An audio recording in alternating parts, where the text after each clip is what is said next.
Ajmer police को सोमवार को एक बड़ी कामयाबी हाथ लगी है। पुलिस ने शातिर चोर गिरोह के 2 सदस्यों के साथ ही एक नर्सिंग कर्मी को गिरफ्तार किया है।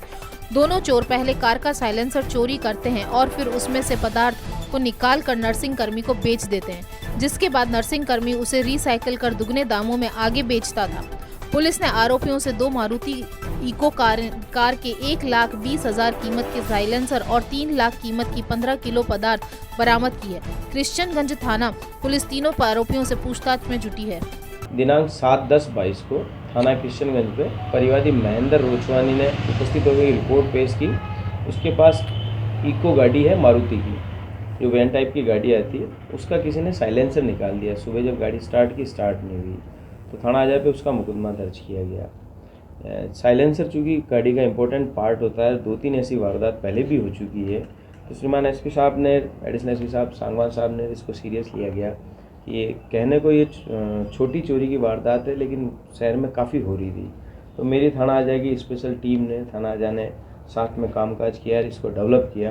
तो 3 मुलजिम हैं, मान सिंह पुत्र सुमेर सिंह राजपूत और अल्ताफ पुत्र हमीद जाति मुसलमान निवासी जटिया हिल्स क्रिश्चियनगंज, एक यादराम खटी जो कि यहाँ पे नर्सिंग स्टाफ में सरकारी नौकर है, और ये उसमें से जो साइलेंसर में से मिट्टी निकलती है उसको खरीदने का मुलजिम है।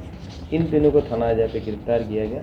तब ये तथ्य सामने आया कि जो साइलेंसर के अंदर मिट्टी लगी हुई होती है, जिसको कैटालिटिक कन्वर्टर कहते हैं, इसमें से ये प्रदूषण से छन के आती है। ये इम्पोर्टेंट मिट्टी होती है, इसमें से प्लेटिनम निकलता है। इस मिट्टी को ये बाज़ार में 10 से 12 हज़ार रुपये किलो के भाव से बेचते हैं। तो इस साइलेंसर में से मिट्टी निकाल के फिर साइलेंसर को डिस्ट्रॉय कर लेते हैं। तो ये साइलेंसर बड़ा इम्पोर्टेंट सी चीज़ है जो बड़ी महंगी बिकती है मिट्टी।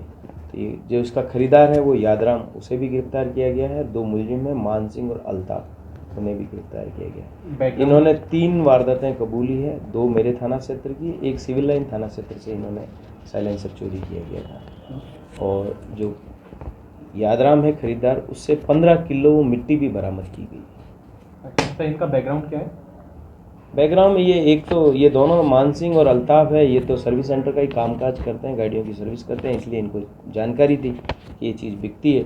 और ये यादराम मूल रूप से वहाँ से भरतपुर का है, जिसका पैसा, पारिवारिक पैसा कबाड़ी का है, इसे भी ये जानकारी थी। फिर इसकी यहाँ सरकारी नौकरी लग गई, उसी लालच में इसने ये काम को पुनः चालू रखा। कोई पूर्व में